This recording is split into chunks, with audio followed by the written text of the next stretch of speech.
नमस्कार दोस्तों। अगर आप एक फ्लैट ओनर हैं, हाउसिंग सोसाइटी में एक मेंबर हैं, तो आपकी कुछ जिम्मेदारियां भी हैं, कुछ ऑब्लिगेशन में हैं। चलिए डिस्कस करते हैं कि इसके बारे में बाय लॉ और एनसीएस एक्ट में क्या बताया गया है। दोस्तों, एज ए सोसाइटी मेंबर सबसे पहली जिम्मेदारी है आपकी पे the maintenance charge on time. आपका जो सोसाइटी का मेंटेनेंस मंथली क्वार्टरली जो भी है टाइम पे करना है, क्योंकि इसी मेंटेनेंस चार्ज से आपकी सोसाइटी चलती है। हाउसकीपिंग का चार्ज, इलेक्ट्रिसिटी, वाटर, लिफ्ट, ये सारे खर्चे सोसाइटी जब मेंटेनेंस चार्ज आता है तभी पे करती है।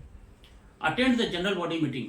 सेकेंड पॉइंट है आपको अपनी सोसाइटी के सारे जो भी एजीएम होते हैं, स्पेशल जनरल बॉडी मीटिंग होती है, अटेंड करना है, ताकि आपको आपकी सोसाइटीज के रूल रेगुलेशन के बारे में नॉलेज हो। सोसाइटी का नया बजट क्या है, कुछ बड़े रिपेयर के खर्चे के लिए जनरल बॉडी कॉल की गई है तो उसका हिस्सा बनिए, सजेशन दीजिए और जो बजट है उसको अप्रूव कराइए। तीसरा है follow the rule which has been passed in general body meeting. तो जो भी जनरल बॉडी मीटिंग में रूल मेजोरिटी के साथ में पास हुए हैं आपको वो फॉलो करना है। अगर आपको लगता है कि कोई रूल ऐसा है जो बाई लॉ के अगेंस्ट में है और एनसीएस एक्ट के अगेंस्ट में है तो आप कोऑपरेटिव कोर्ट या डिप्टी रजिस्ट्रार ऑफिस में कंप्लेंट कर सकते हैं। Maintain the society property in good condition. दोस्तों, ये कलेक्टिव रिस्पॉन्सिबिलिटी सारे फ्लैट ओनर की है कि आपकी सोसाइटीज के जो भी कॉमन प्रॉपर्टीज है उसको किसी तरह का नुकसान ना हो और उस कहीं पर भी गंदगी ना करे। यह सोसाइटी पूरी आपकी है, तो एक कलेक्टिव रिस्पॉन्सिबिलिटी है कि सोसाइटीज को नीट एंड क्लीन रखें और किसी भी तरह का नुकसान ना हो। Maintain your flat in good condition. ये बायला नंबर 45 में बताया गया है कि आपको अपना फ्लैट गुड कंडीशन में मेंटेन रखना है।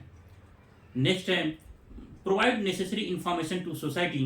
As per the bylaw number 19 बताया गया है कि आपको आपकी सोसाइटी जो भी इंफॉर्मेशन मांगती है, जनरली जो इंफॉर्मेशन हम सोसाइटी को लगता है आपके इंडेक्स 2 और सेल एग्रीमेंट, वह आपको सोसाइटी में सबमिट करना है ताकि आपकी सोसाइटी डॉक्यूमेंट वेरीफाई करके शेयर सर्टिफिकेट बना सके, share register up to date कर पाए और इलेक्शन होगा तो इलेक्शन की लिस्ट भी प्रोविजनल लिस्ट उसी रिकॉर्ड के हिसाब से बनती है। तो आपको यह सेल एग्रीमेंट या इंडेक्स 2 सोसाइटी में सबमिट करना ही है। नेक्स्ट है submit leave and licence agreement.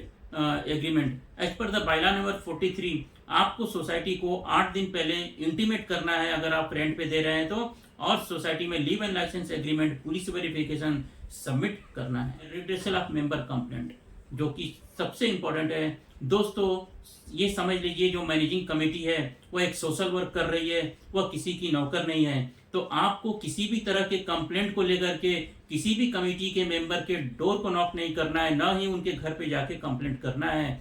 यह प्रोफेशनली एथिकली रॉन्ग है। आपको जो भी कंप्लेंट है as per the bylaw number 172 बताया गया है राइटिंग में सोसाइटी के ऑफिस बियरर को देना है, या राइटिंग में आप ईमेल लिख सकते हैं, सोसाइटी ऑफिस में रख सकते हैं। सोसाइटी में कंप्लेंट बॉक्स है, चेक बॉक्स होता है उसमें डाल सकते हैं। मैनेजर होता है तो मैनेजर को भी लेटर दे सकते हैं, बट किसी के घर पे नहीं जाना है कंप्लेंट को लेकर। ऑपरेशन दोस्तों, जैसा अपना हाउसिंग सोसाइटीज का नाम ही रजिस्टर्ड होता है ABC cooperative housing society limited, तो यह हाउसिंग सोसाइटी आप सबके कोऑपरेशन से चलती है। तो एक दूसरे को कोऑपरेट करना है, न कि एक दूसरे की टांग खींचनी है, लड़ाई झगड़े करने हैं। आपको मैनेजिंग कमेटी को सपोर्ट करना है। मैनेजिंग कमेटी अगर गलत करती है तो आपको भी राइट दिया गया, आप डीडीआर या कोऑपरेटिव कोर्ट में कंप्लेंट कर सकते हैं।